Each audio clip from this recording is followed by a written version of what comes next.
जिस हिंदुस्तान में आप बेटी बचाओ बेटी पढ़ाओ की बात करते हो, महिला सम्मान की बात करते हो, और जब वो बेटियां गर्व से हिंदुस्तान का मस्तक ऊंचा कर दे, उन्हें यहाँ 28 दिन 29 दिन 30 दिन सड़कों पर बैठना पड़ता हो। अब आप बेटियों की अस्मिता पर भी राजनीति करने के लिए उतर आए। अरे आप तो जवानों पर राजनीति करते हो, किसानों पर राजनीति करते हो, छात्रों पर राजनीति करते हो, महिलाओं पर राजनीति करते हो। अब आप इज्जत पे राजनीति करने लग गए। यौन शोषण के आरोप हैं, यौन उत्पीड़न के आरोप हैं, जिसपे पॉस्को एक्ट लगा है, टाडा एक्ट लगी हो, जिसपे टेररिस्ट एक्टिविटीज में जो तिहाड़ जेल होकर के आया हो, 302 की खुद गवाही जो देता हो, यूपी गैंगस्टर एक्ट जिसपे लग चुकी हो, गुंडा एक्ट जिसपे लग चुकी हो, आर्म्स एक्ट जिसपे लग चुकी हो, वो समाज सेवी तो नहीं हो सकता, वो मनुष्यता का प्रतीक तो नहीं हो सकता, वो वैमनस्यता का प्रतीक होता है, वो राक्षस का प्रतीक होता है, दुराचारी का प्रतीक होता है। जो बेटियां विदेशी सरजमी पर तमाम पहलवानों को धूल चटा करके हिंदुस्तान को चमचमाते हुए मेडल दिला सकती हैं, हिंदुस्तान का मस्तक गर्व से ऊंचा कर सकती हैं, तिरंगे को बड़ी शान से विदेशी सरजमी पर लहरा सकती है, पूरी दुनिया में हिंदुस्तान के अखाड़ों की महक को महका सकती है, वो हिंदुस्तान से झूठ नहीं बोल सकती। जंतर मंतर पे लगवाओ कुर्सी एक मेरी और 7 कुर्सी और लगवाओ जिस पे बैठेंगी हमारी साथों वो लड़कियां जिन्होंने आप पे आरोप लगाए हैं। कराओ नार्को टेस्ट, दूध का दूध और पानी का पानी हो जाएगा, और लाइव टेलीकास्ट कराओ। बुलाओ अंजना ओम कश्यप को, बुलाओ गुल्लू देवगन को, बुलाओ चमन चोपड़ा को, बुलाओ रूबिका लियाकत को, करें लाइव लगा करके माइक, हिंदुस्तान सच तो देखे कम से कम। याचना नहीं रण होगा, ये रण बहुत भीषण होगा, क्योंकि बचाना है पूरे फेडरेशन सिस्टम को, इसलिए अब सलाखों के पीछे ब्रजभूषण शरण होगा। जी, जिस तरीके से ब्रजभूषण ने ये कहा कि मैं नार्को टेस्ट कराने के लिए तैयार हूँ, लेकिन मेरी कुछ शर्तें हैं कि जो पहलवान बैठे हैं ये भी तैयार हो जाएं।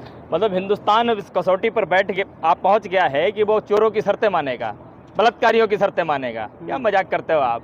अरे इन्होंने तो आज कहा है, वो भी डर इतना ज्यादा सता रहा है कि अब कोई चारा नहीं बचा है, तो कम से कम बात में बात मिलाओ ताकि कॉन्फिडेंस देखे हिंदुस्तान और ये कहे कि देखो तुमने कुछ गलत नहीं किया। अरे हमारी बेटियां तो बीते 10 दिनों से बिल्कुल मजबूती के साथ अडिग होकर के इस बात को कह रही हैं, इसी जंतर मंतर पे लगवाओ कुर्सी एक मेरी और 7 कुर्सी और लगवाओ जिस पे बैठेंगी हमारी साथों वो लड़कियां जिन्होंने आप पे आरोप लगाए हैं। कराओ नार्को टेस्ट, दूध का दूध और पानी का पानी हो जाएगा, और लाइव टेलीकास्ट कराओ। बुलाओ अंजना ओम कश्यप को, बुलाओ गुल्लू देवगन को, बुलाओ चमन चोपड़ा को, बुलाओ रूबिका लियाकत को, करें लाइव लगा करके माइक, हिंदुस्तान सच तो देखे कम से कम।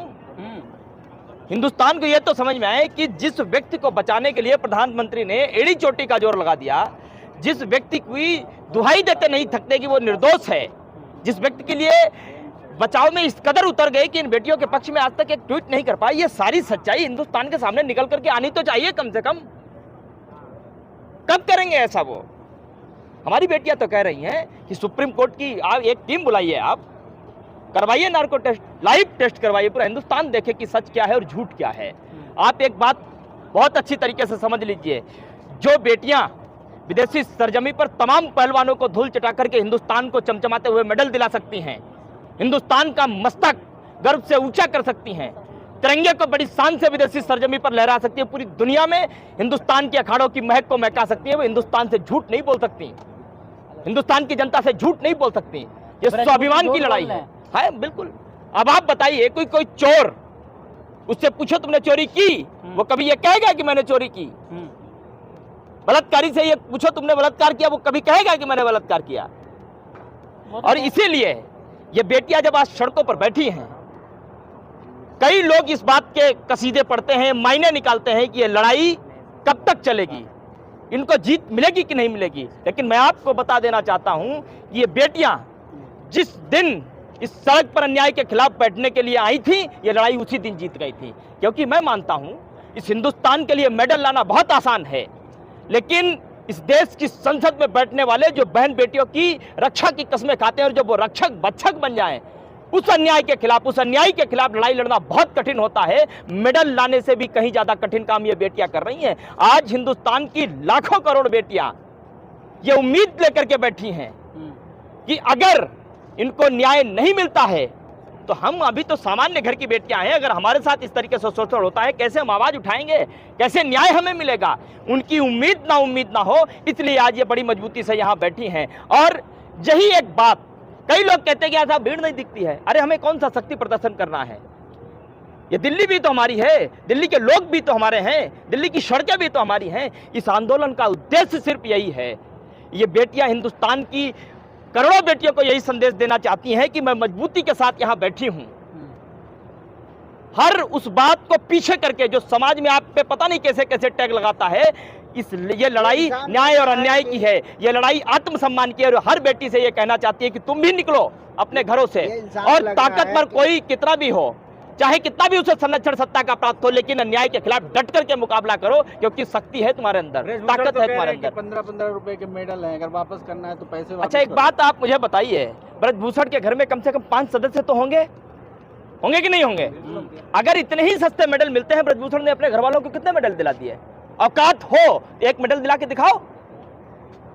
अरे वो मेडल गले में तब पड़ता है जब एक पहलवान कम से कम 10 साल खून पसीना एक कर देता है, अपनी मिट्टी को बार बार वो चूमता है, 5-6 घंटे सुबह मेहनत करता है, 5-6 घंटे शाम को पसीना बहाता है, तब जाकर के कड़ी मशक्कत करने के बाद हिंदुस्तान का प्रतिनिधित्व करने का अवसर प्राप्त होता है उसे। और तब जाकर के जब वो हिंदुस्तान का प्रतिनिधित्व विदेशी सरजमी पर कर रहा होता है, पूरा हिंदुस्तान टकटकी लगा करके देख रहा होता है कि हमारे हिंदुस्तान को मेडल कब आएगा, हमारे हिंदुस्तान को मेडल कब मिलेगा। आपको एक आंकड़ा दे देता हूं, पूरी दुनिया में अमेरिका और चीन ही 2 ऐसे देश हैं, ओलंपिक में आधे से ज्यादा मेडल उन दोनों देशों को आते हैं। बहुत पहले चीन के पुरुष जो है प्रतिनिधित्व करते थे ओलंपिक्स में, लेकिन उनका स्तर बहुत खराब रहा। उसके बाद पुरुषों को नीचा करके उन्होंने अपनी महिलाओं को प्रतिनिधित्व करने का मौका दिया, आधे से ज्यादा मेडल सबसे ज्यादा चीन को मिलते हैं। और आप बात कर रहे हैं जिस हिंदुस्तान में आप बेटी बचाओ बेटी पढ़ाओ की बात करते हो, महिला सम्मान की बात करते हो, और जब वो बेटियां गर्व से हिंदुस्तान का मस्तक ऊंचा कर दें, उन्हें यहाँ 28-28 दिन 29 दिन 30 दिन सड़कों पर बैठना पड़ता हो। वो कह रहे हैं बदनाम करने की कोशिश की जा रही है, कुछ भी नहीं है।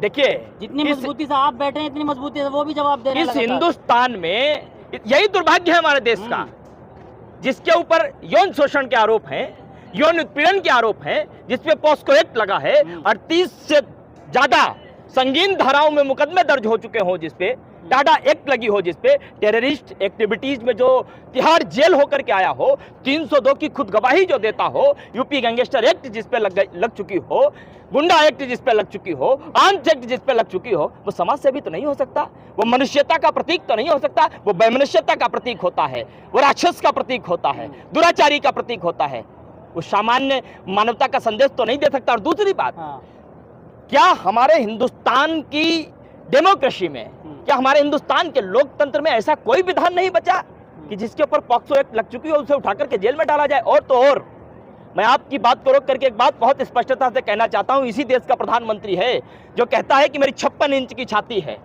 और हिंदुस्तान के तमाम लोग इस बात की दुहाई देते फिरते हैं कि 56 इंच का छाती वाला प्रधानमंत्री इस देश का है। उसमें से 6-7 इंच की निकाल लो, और वो 6-7 इंच की छाती ब्रजभूषण की छाती पर प्रहार कर सके, उसको उठा करके जेल में डाल सके। ऐसा नहीं हो सकता क्या? ऐसा प्रधानमंत्री किस बात का, जो एक अदने से गुंडे से डर जाए, वोट का कैलकुलेशन करे बैठ करके कि इसको अगर हमने छेड़ा तो कहीं हमको नुकसान नहीं हो जाए उत्तर प्रदेश में, ये कैलकुलेशन चल रहा है। अब आप बेटियों की अस्मिता पर भी राजनीति करने के लिए उतर आए। अरे आप तो जवानों पर राजनीति करते हो, किसानों पर राजनीति करते हो, छात्रों पर राजनीति करते हो, महिलाओं पर राजनीति करते हो, अब आप इज्जत पे राजनीति करने लग गए। शर्म आनी चाहिए इस देश के लोकतंत्र को, इस देश के लोकतंत्र चलाने वाले को, और खासकर नरेंद्र मोदी को। विनेश फोगाट द्वारा क्या कहेंगे? वीर सावरकर का जन्मदिन है 28 जून, और उसी दिन जो नए संसद भवन का उद्घाटन भी होना है, महिला पंचायत भी होना है। देखिए, के राज क्या हो? जब हमारा देश गुलामी की बेड़ियों में जकड़ा था, इस हिंदुस्तान को आजाद कराने के लिए तमाम ऐसे हमारे नौनिहाल जो फांसी का फंदा चूम गए, छाती छलनी करवा ली, रक्त की एक एक बूंद इस धरती पर उन्होंने बहा दी, लेकिन हिंदुस्तान को गुलामी से जो है आजादी की ओर लेकर के आए। हम स्वतंत्रता संग्राम सेनानी हमारे जो हैं, हम उनकी पूजा करने वाले हैं। तमाम वो लोग जिन्होंने देश के लिए दलाली की, अंग्रेजों के साथ रह करके जो है देश के प्रति वफादार ना होकर के देश के गद्दारी की, देश के खिलाफ खड़े रहे, देश का खाकर के नमक हरामी करते रहे, ऐसे लोगों की तो हम नहीं मनाते। ऐसे लोगों की जन्मतिथि पुण्यतिथि वही मना सकते हैं जो आज भी देश के खिलाफ काम करने की मंशा रखते हैं या फिर कर भी रहे हैं।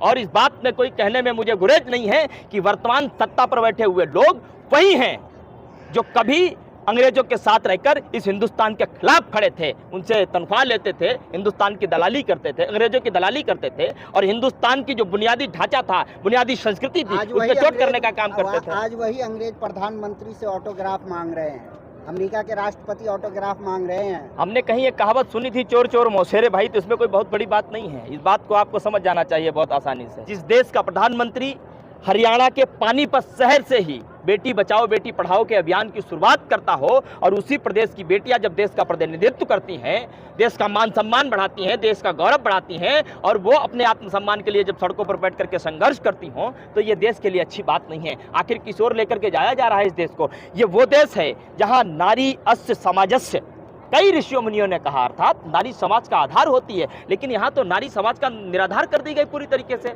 उसका कोई वर्चस्व नहीं बचा, कोई अस्तित्व नहीं बचा। कई लोग पिछले कई दिनों से इस बात पर मुखर थे कि ब्रजभूषण के पक्ष में ये सेना खड़ी है, ब्रजभूषण के पक्ष में ये दल खड़ा है। मैं हिंदुस्तान के तमाम नफरती दलों को और सेनाओं को चेतावनी देकर के ये कहना चाहता हूं कि इन बेटियों के पक्ष में हिंदुस्तान खड़ा है और हिंदुस्तान से बड़ा कोई दल नहीं होता, हिंदुस्तान से बड़ी सरकार नहीं होती। और मैं चाहता हूं, जो लोग कह रहे थे कि हम जंतर मंतर को घेरने का काम करें, मैं उनको खुला चैलेंज देता हूं, आपकी औकात हो तो आप आइए, ब्रजभूषण के समर्थन में यहाँ प्रदर्शन कीजिए, ताकि हिंदुस्तान इस बात को भी देखे कि एक बलात्कारी के पीछे कितने और बलात्कारी खड़े हैं, एक ब्रजभूषण के पीछे कितने और ब्रजभूषण खड़े, ताकि तुम्हारा चरित्र खुलकर के देश की जनता के सामने तो आए। मैं तो चुनौती देता हूं बार बार, आप आइए, थोथे बाज की तरह बजिए मत, करके दिखाइए। हमारी बेटियां सच के साथ खड़ी हैं, हमारी बेटियां न्याय के साथ खड़ी हैं, धर्म के साथ खड़ी है, इसीलिए आज मजबूती से यहाँ बैठी हैं। इनके चेहरे पर सिर्फ एक ही बात है कि अगर आज हमें न्याय नहीं मिला तो हिंदुस्तान की लाखों करोड़ बेटियां जिनके साथ शोषण करने वाले शोषण करते रहेंगे, अत्याचार करने वाले अत्याचार करते रहेंगे, लेकिन कभी भी वो न्याय के दरवाजे को खटखटा नहीं पाएंगी, डर जाएंगी। वो याचना नहीं, रण होगा, ये रण बहुत भीषण होगा, क्योंकि बचाना है पूरे फेडरेशन सिस्टम को। इसलिए अब सलाखों के पीछे ब्रजभूषण शरण होगा।